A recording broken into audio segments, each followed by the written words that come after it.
What's up, everybody? This is Chris Surratt bringing you another edition of the Car Concierge Show, the show that helps with the buying, selling, maintaining, and repairing of your vehicle. On today's show, we're going to talk a little bit about weather and how it's affecting the National Automobile Dealers Association show over in New Orleans.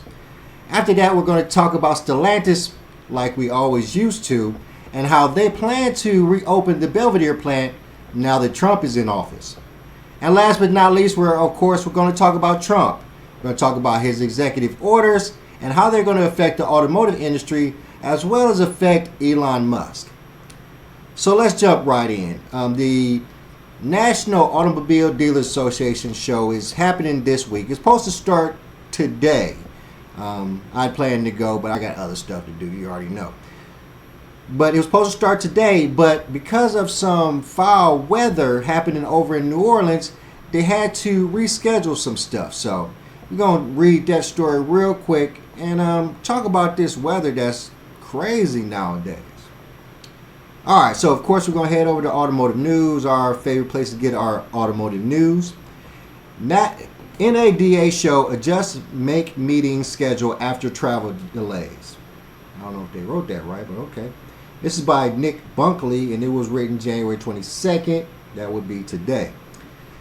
Make meetings that were scheduled to take place on the first day of the NADA show have been moved to January 24th and January 25th to account for the flight cancellations that have prevented many attendees from reaching New Orleans. General Motors will hold one extended gathering on January 24th at 3 p.m. for all of its U.S. dealers instead of shorter meetings for individual brands. The meetings for Audi, Lexus, Mazda, Nissan, and Toyota dealers are now the morning of January 25th. Ford is combining its presentation for smaller dealerships with its regular meeting January 24th. Might show up now. All other meetings scheduled for January 24th through 26th remain unchanged according to a new schedule the National Automobile Dealers Association provided to Automotive News. NADA canceled or rescheduled all January 23rd events at the show except the opening night reception, which it is moving indoors because of the snow and frigid temperatures that have made travel to and around New Orleans nearly impossible. New Orleans received as much as 10 inches of snow January 21st, shutting most freeways and halting all air travel into the city for nearly 2 days. Multiple dealers told Automotive News that they decided not to attend the show after their flight was canceled. Wow, that sucks. And they showed this revised schedule. And that's it. So let's talk about it. So I really want to show that to say that what's going on with the weather. I had a conversation with a young lady earlier today, and she was telling me that Florida got like 8 inches of snow, and this story is saying that New Orleans got 10 inches of snow. And forgive my ignorance, but I'm not... I don't spend a lot of time in these places, so I don't know if having snow is a prevalent thing. And obviously it's not because it's shutting down pretty much the whole city in New Orleans. And then, of course, Florida is always, for me, known to be a hot place. So I'm guessing that 8 inches of snow is very new to them, and it's not something that happens a lot. And I read some story earlier that was saying that this only happens. Matter of fact, I take that back. I have a friend, Anna, over in Georgia. She was telling a story about on Facebook or something about how they got a couple inches of snow and how it's something that doesn't happen there. And I'm wondering what's going on with the weather right now. I mean, we just got done dealing with one of the massive California fires that we've ever seen ever. The wind was helping create this massive storm of destruction all through LA. So, and there's all kinds of, conspiracy theories on how that was created and all that type of thing. But you can't say that about the weather over in New Orleans and in Florida. That is something that's really happening. And the question is why? Why now?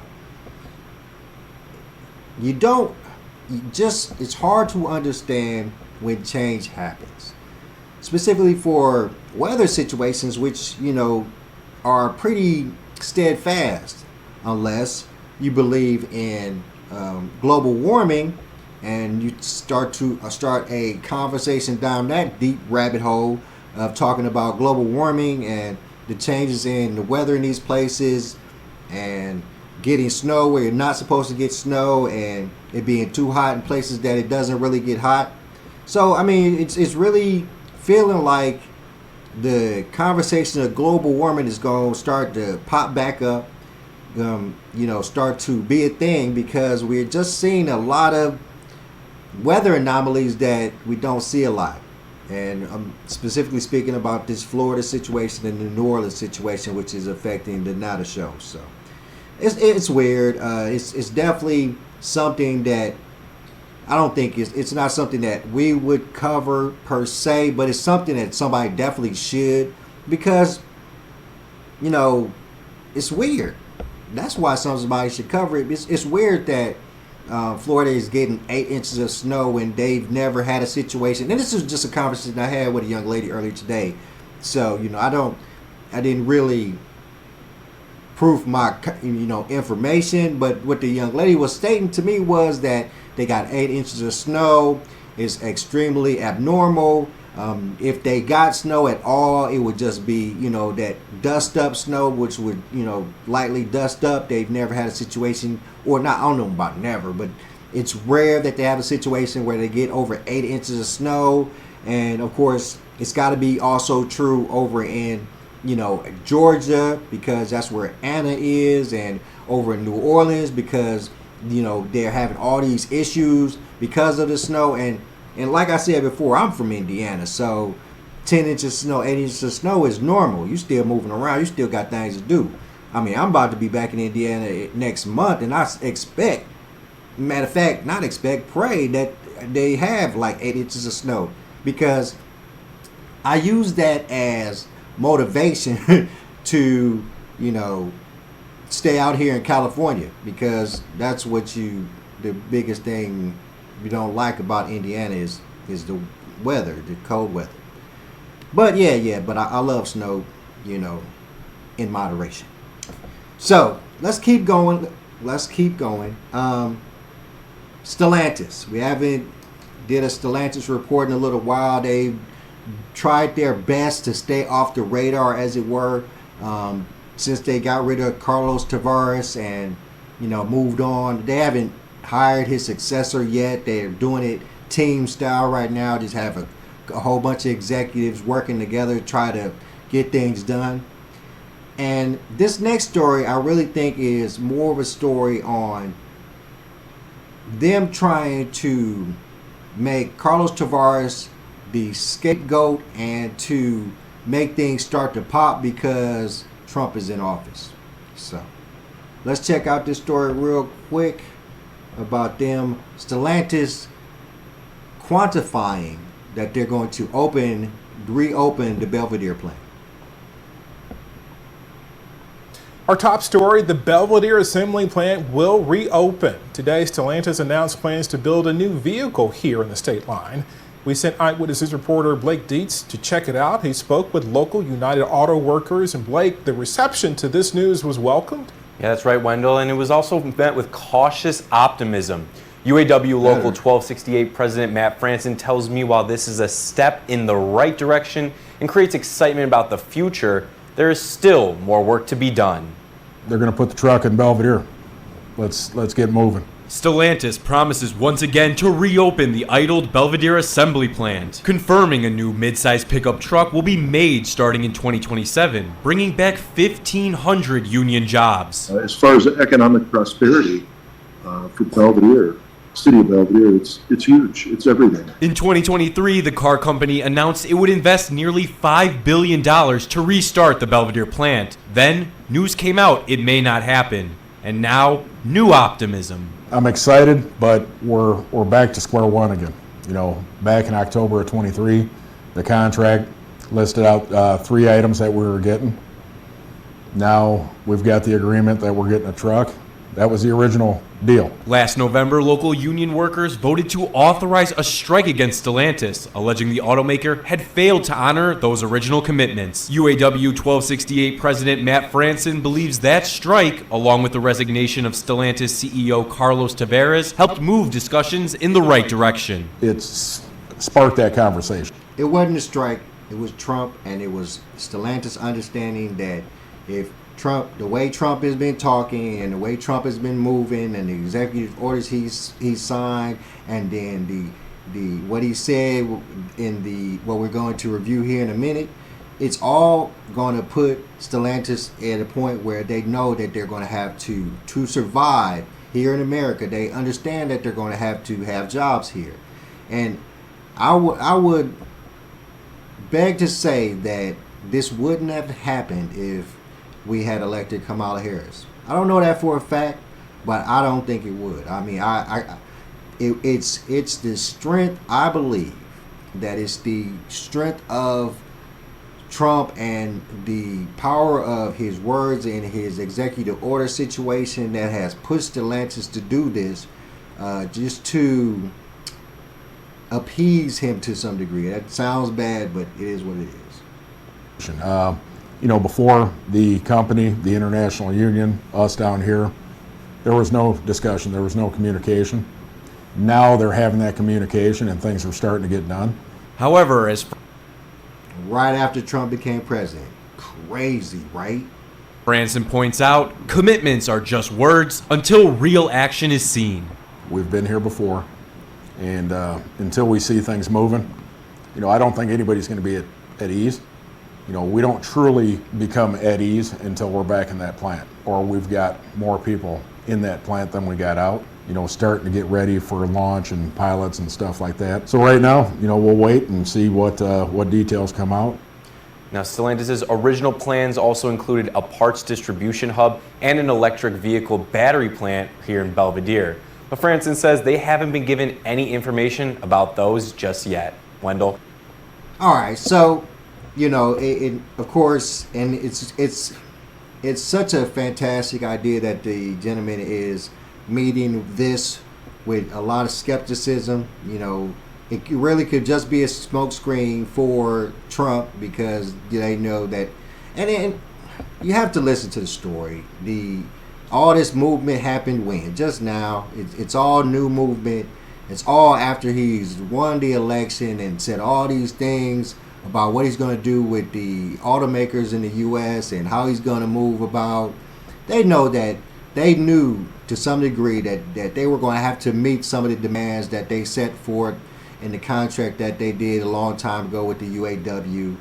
But they was just skating. It was no pushback from government entities or anybody above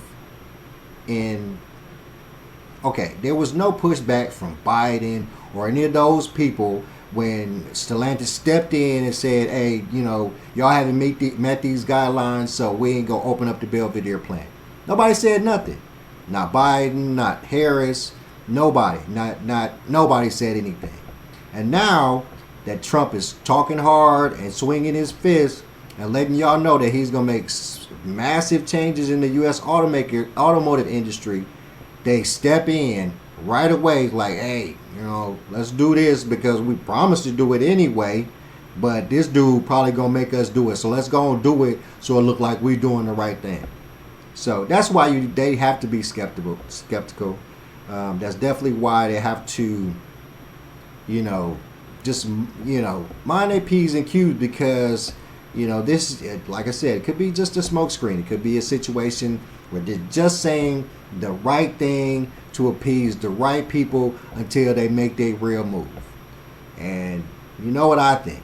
The real move is to sell off parts, to get rid of the Belvidere plant, to sell it off like they've sold off all kinds of other plants and facilities.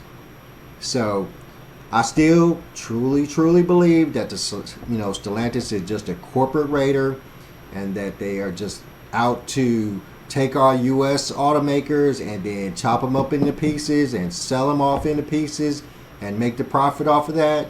That's what I believe for quite a long time. So, mind you, this is good news. People, if it happens, it's great news if it happens. If these people get their jobs back, if this plant is reopened, if these opportunities come back to this area, this is fantastic news. But we have to come with a wait and see attitude.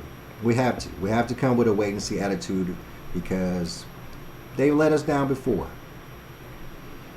All right, guys, we're gonna go and jump into the main storyline. Of course, that's gonna be our president, Donald Trump, and his executive orders as it pertains to the automotive industry. Now, he said a lot of stuff when he had his inaugural speech. And of course, like I've always said, we have to believe in what he said as much as we can. He's still a politician, but believe in what he says as much as we can and hope that he can make these things come true, because once again, even as president, he can only do so much. So, we're going to watch his speech as it pertains to the automotive industry and EV mandates and all that kind of stuff. And then we're going to do a quick review of what I think CBS News said about the EV, his executive orders and how they affect the EV mandate. So, let's check it out. We will be a rich nation again, and it is that liquid gold under our feet that will help to do it. With my actions today, we will end the Green New Deal and we will revoke the electric vehicle mandate, saving our auto industry and keeping my sacred pledge to our great American auto workers.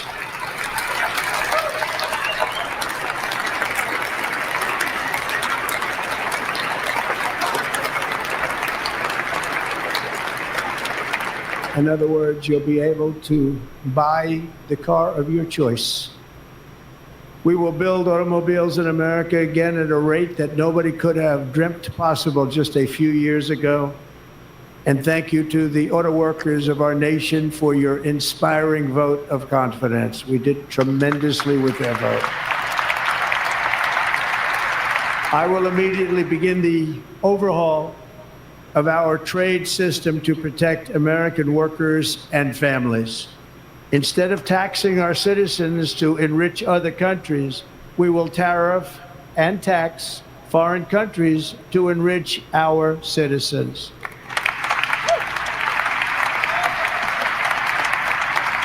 For this purpose, we are establishing the External Revenue Service to collect all tariffs, duties, and revenues. It will be massive amounts of money pouring into our treasury, coming from foreign sources. The American dream will soon be back and thriving like never before to restore confidence and effectiveness to our federal government. My administration will establish the brand new Department of Government Efficiency.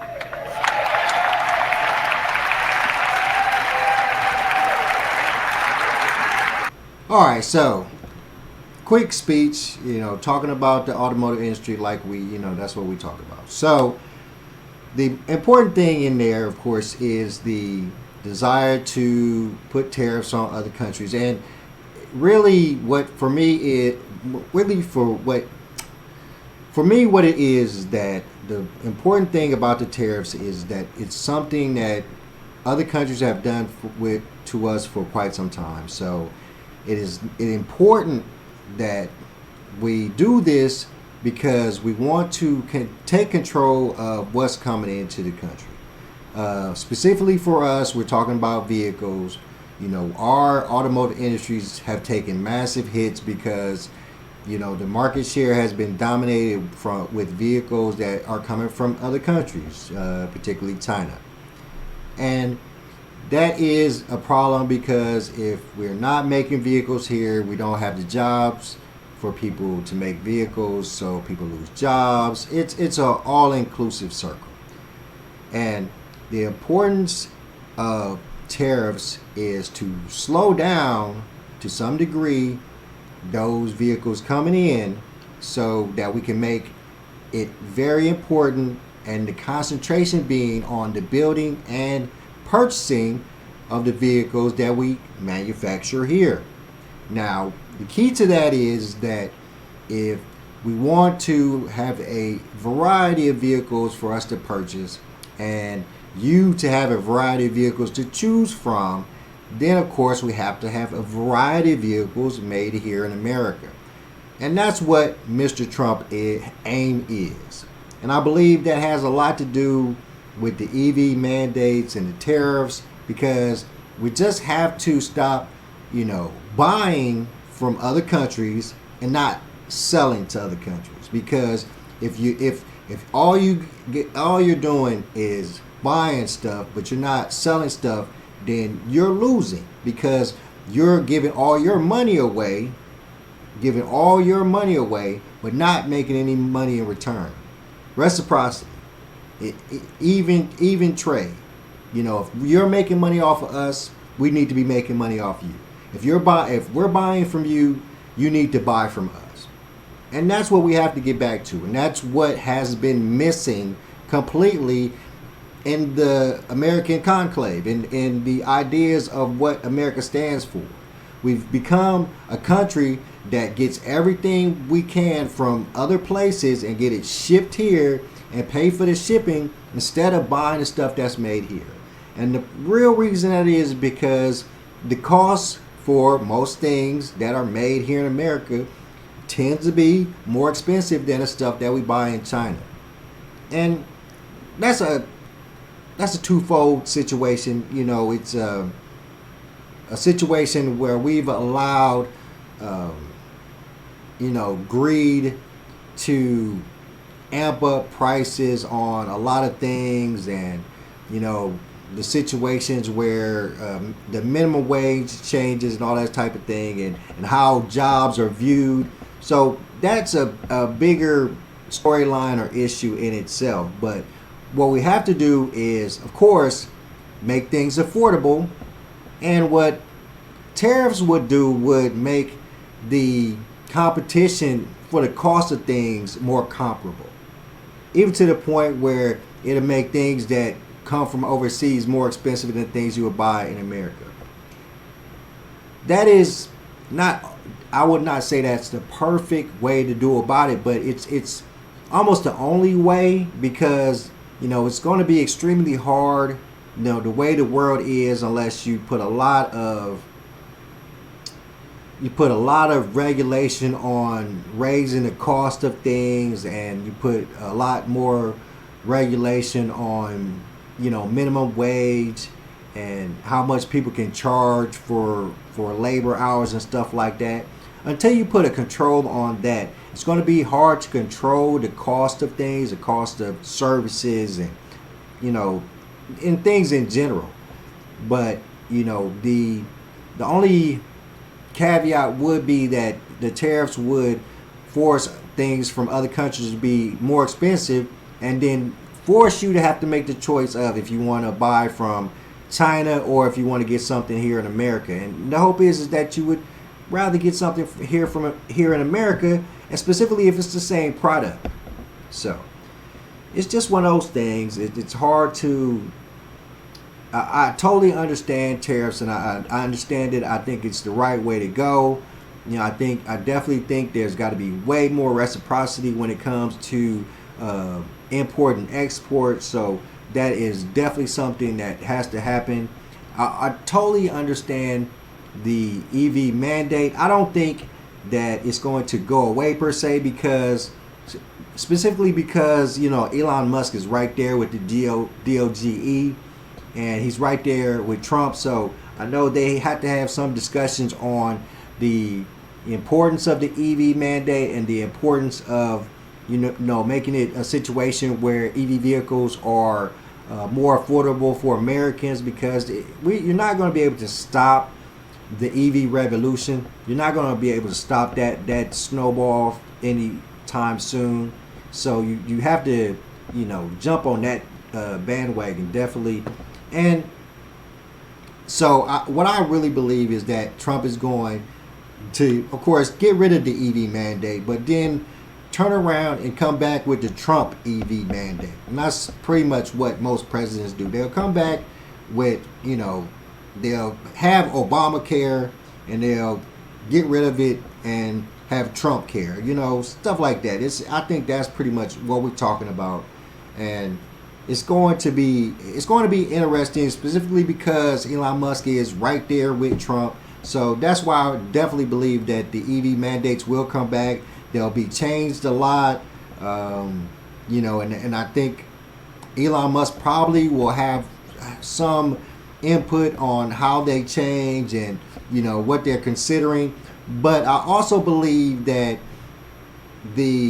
him getting rid of the EV mandates the way he did, I really think that in itself also was sending Elon Musk a message to show the power that he has above even the billionaire standing behind or sitting behind him during his inauguration, because Elon Musk has a lot of business. Tesla has a lot of business in China, and they have factories and all kinds of things in China. So the EV mandates, the tariffs, all these things are going to affect Elon Musk tremendously. So for him to state the EV mandate and state the things he did at the inauguration was, I think, a power move, even for Musk as he sits there, to show that, hey, I don't care that you're Tesla, I don't care that you're Elon Musk, that you're working for me now, but understand that you have companies over in China and I want you to bring those here.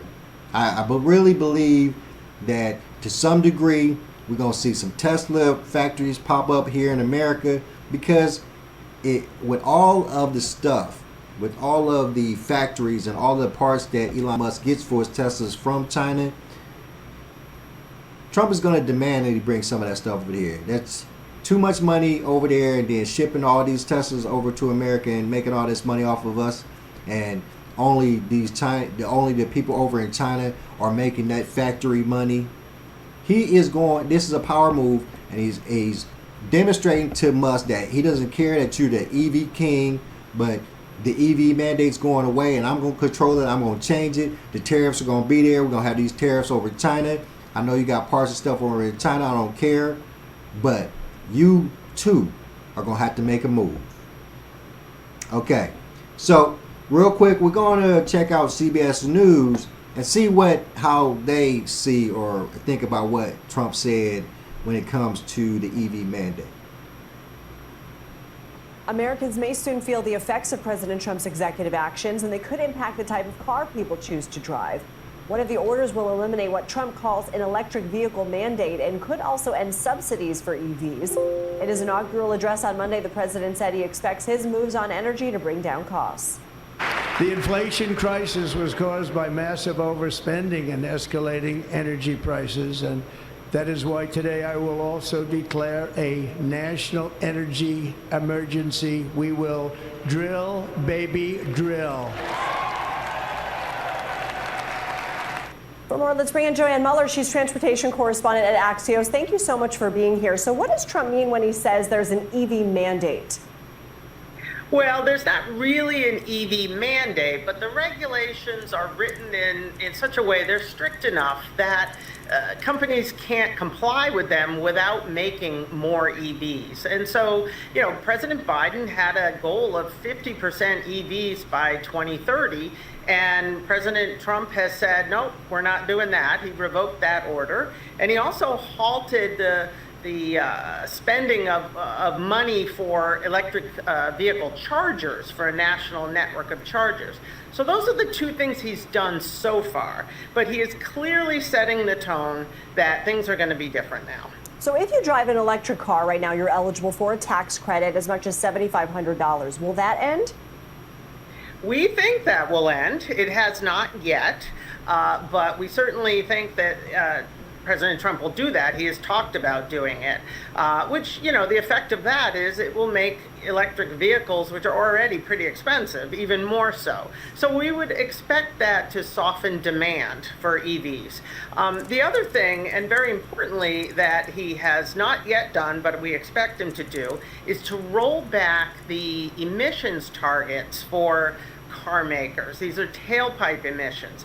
And that is the law that is scheduled to get much, much stricter. And the effect of that is car makers would have to bring out more EVs in order to comply. And so we fully expect that to go away as well. So you have written that Elon Musk's Tesla could lose billions of dollars in clean air credits because of Trump's environmental policy. Does that mean electric cars will get more expensive? And sort of on the political spectrum here, what does that mean for Trump and Musk's relationship? Well, Tesla CEO Elon Musk has said, I don't need EV tax credits to sell my cars. And that's true.